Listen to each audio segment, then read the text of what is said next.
sedekah subuh. Sedekah subuh, kenapa saya berkata sedekah subuh? Bukan berarti tidak boleh sedekah di waktu yang lain. Semua sedekah boleh di setiap waktu dan setiap saat, hari Jumat maupun selain hari Jumat. Tapi sedekah subuh itu termasuk sedekah yang terbaik.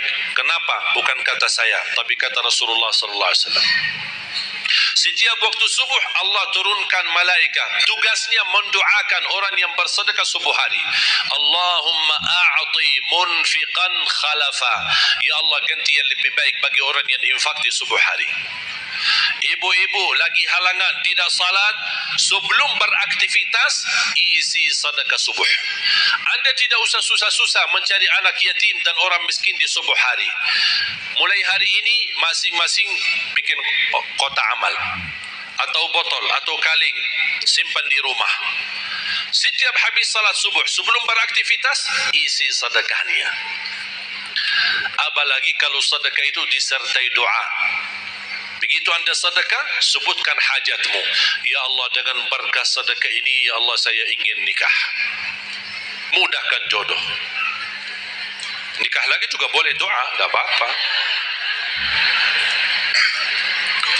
Ada yang sedang melamar kerjaan, anda isi wallahi dahsyat, amalan ini wallahi dahsyat, manfaatnya banyak untuk menyembuh penyakit, menabulkan hajat, memudahkan urusan, dan tidak pernah saya sampaikan amalan ini, semua alhamdulillah berhasil mendapatkan hajatnya. Begitu anda isi doa, ya Allah, dengan berkah sedekah ini mudahkan lamaran kerjaan saya. Ya Allah, dengan berkah sedekah ini mohon titipkan pahalanya untuk kedua orang tua saya. Kalau ada yang merasa dirinya suka marah, suka emosi, ya Allah, dengan berkah sedekah ini tenangkan hati dan jiwa saya agar tidak emosi lagi. Ya Allah, dengan berkah sedekah ini karuniai kepada aku anak penghafal Al-Quran. Bu, jemaah sekalian, saya berkeluarga 12 bersaudara, timnas. Dan kami memang sudah disusun satu lusin 12 ini mempersiapkan kalau timnas kita belum mampu membawa juara, insyaAllah kami sekeluarga siap mengganti timnas. Alhamdulillah, dari saudara saya 12 ini 10 penghafal Al-Quran. Tapi orang tua saya awam, percaya enggak?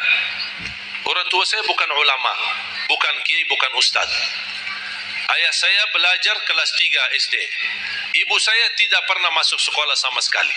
Sampai usia 40 tahun masih buta huruf, tidak bisa baca Quran. Tapi Allah berikan karunia keturunan penghafal Al-Quran. Berkat apa? Salat mereka dan sedekah mereka termasuk doa. Itu perjuangan mereka. Alhamdulillah, sekarang ayah saya, ibu saya penghafal Al-Quran, yang jadi gurunya anaknya sendiri. Sekarang di Indonesia saya bawa 5 adik saya dan ditugaskan menjadi imam tarawih. Saya bawa mereka pindah dari Arab kemari. Ada 5. Yang perempuan sudah dinikahkan sama orang Indonesia, orang Jakarta. Dan saya dorong adik saya yang perempuan untuk menghafalkan suaminya biar jadi penghafal Quran. Yang 4 laki-laki, ada yang 2 bawa istrinya masing-masing dari Arab, yang 2 lagi saya nikahkan di Indonesia sama orang Indonesia. Ada 1 sama orang Sunda, 1 sama orang Lombok. Jangan khawatir Bu, masih ada lagi. Bahkan saya dorong adik-adik saya semua wajib nikah 4. Masing-masing 4 istri. Kenapa? Supaya banyak keturunan. Kalau bisa setiap satu istri 12, satu lusin. Masya Allah, luar biasa. Mengapa? Karena kita punya perjuangan yang masih panjang. Cita-cita saya mencetak 1 juta penghafal Al-Quran di Indonesia. Ketika saya datangkan adik saya tugaskan sama mereka dan tegas, kalau kalian datang hanya mau berhiburan, pulang.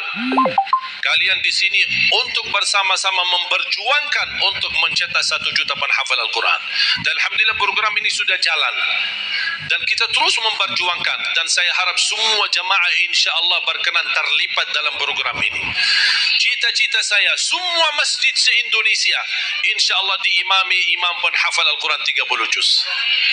Bahkan lebih hebat lagi cita-cita saya. Insya-Allah saya yakin akan terjadi. InsyaAllah di demikian hari, di waktu yang Allah insyaAllah tentukan, insyaAllah Presiden kita penghafal Al-Quran. Coba, ya Allah, rasanya enak. Langsung diumumkan di Masjid Istiqlal, khatib dan imam salat Idul Fitri, penghafal Al-Quran 30 juz, Presiden Republik Indonesia. Oh, mantap. Imam salat Idul Adha, Presiden kita. Salat Jumat, khatib dan imam, Presiden kita. Tak perlu ganti imam. Udah tak perlu ganti imam, subhanallah, luar biasa. Coba saya kagumi ketika membaca dan melihat YouTube-nya Presiden Erdogan Turki. Walaupun beliau bukan penghafal Al-Quran, tapi murattal bacaannya beliau, Masya Allah. Mana ada sekarang presiden di dunia Islam sebagaimana bacaannya yang benar. Ini sudah saatnya, tapi bukan sekarang ya, nanti maksud saya, sabar dulu. Nanti jadi kacau nanti semua. Nah, sabar dulu. InsyaAllah ada waktunya. InsyaAllah. Mulai dari sekarang kita yuk bersama-sama mempersiapkan untuk kalau anda gagal menjadi penghafal Al-Quran, jangan gagal anakmu, cucumu, generasi yang ini semua. Kita melihat, saya bangga. Kenapa saya semangat untuk mencetak 1 juta penghafal Quran? Itu berkatnya acara Hafiz Indonesia. Nonton kan acara Hafiz Indonesia? Nangis ya? Habis tisu kan? Tahu enggak salah satu karunia Allah untuk Indonesia? Ada teman saya pengusaha punya TV di Arab. Beliau ingin membuka dan membuat acara Hafiz Indonesia versi Arab, tapi gagal. Kenapa? Karena tidak menemukan jumlah yang banyak penghafal Al-Quran di bawah usia 10 tahun. Hanya Indonesia saja. Malaysia kalah, Indonesia saja. Di bawah 10 tahun. Dan sayang sekali memang anda yang nonton acara Hafiz Indonesia, anda nonton acara yang sudah jadi, tapi anda belum tahu apa yang kami perjuangkan di belakang layar. Sebelum acara Hafiz Indonesia 4 bulan bekerja keras, sampai tim turun ke lapangan, ke desa-desa, kampung-kampung, ke pulau-pulau untuk menumpulkan dan mendatangkan, menghadirkan para penghafal Al-Quran. Ketika dibawa di Jakarta 2 bulan berturut-turut kami didik mereka. Yang awalnya pemalu, awalnya ada yang mohon maaf kencing di celananya sendiri, sakit tidak berani, takut. Alhamdulillah sekarang menjadi mereka pemberani. Bahkan mereka berlumba-lumba azan subuh. Mereka berlumba-lumba membangunkan sesama saudaranya. Sama-sama tertib makan. Kita menghadirkan dokter kesihatan, kita menghadirkan dokter psikologi jiwa untuk menjaga perasaan mereka selama 2 bulan. Didampingi kadang-kadang ibu mereka, didampingi kadang-kadang ayah-ayah mereka. Dan semua rata-rata sepakat orang tua mereka tidak pernah kami merasakan bangga memiliki anak sebagaimana kami melihat perjuangan di Hafiz Indonesia. Dan alhamdulillah begitu selesai acara Hafiz Indonesia, kami tidak tinggalkan mereka. Kami terus kawal, kami terus pimpin. Dan alhamdulillah mereka di kampung masing-masing sudah membangun rumah tahfiz. Ada yang membangun pesantren untuk mencetak dan melahirkan jumlah yang banyak penghafal Al-Quran. Dan ini perjuangan luar biasa. Tidak mudah. Berapa biaya yang dikeluarkan. Dan mohon maaf, belum ada sponsor yang bisa mensponsori kita dan membayar full untuk kita. Kita terus bekerja keras. Dan alhamdulillah masih Allah hantarkan kepada kita orang yang dermawan, orang yang baik, yang berduli dengan dan mencintai Al-Quran. Allah anugerahkan.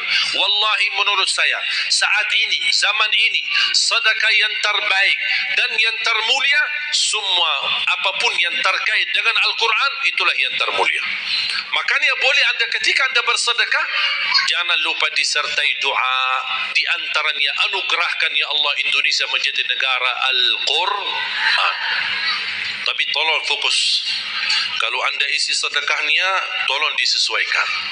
Jangan isi sedekahnya koin, tapi doanya sampai terbit matahari. Tidak ada malunya. Kata Allah, koin-koin aja sedekahnya, doanya dah habis-habis. Hajatnya panjang lebar. Malu kita. Bukan Allah tidak bisa. Allah maha bisa menabulkan hajat. Tapi kita malu sama Allah. Kok cuma bikin ya Allah, ya Allah, ya Allah, panjang. Fokus. Kalau usulan saya, 1 sedekah, 1 hajat. 1 sedekah, 1 hajat. dan insya-Allah akan Anda melihat manfaatnya. Mudah-mudahan semua yang hadir insya-Allah menjadi keluarga besar 1 juta penghafal Al-Quran. 1 juta mencetak penghafal Al-Quran. 1 juta keluarga Al-Quran yang insya-Allah akan membangun generasi baru yang membawa Indonesia menjadi baldatun thayyibatun rabbun ghafur, dan di masa yang akan datang insya-Allah Indonesia menjadi lebih baik. Amin ya rabbal alamin. Barakallahu fikum. Terima kasih, semoga bermanfaat. Kurang lebihnya mohon maaf.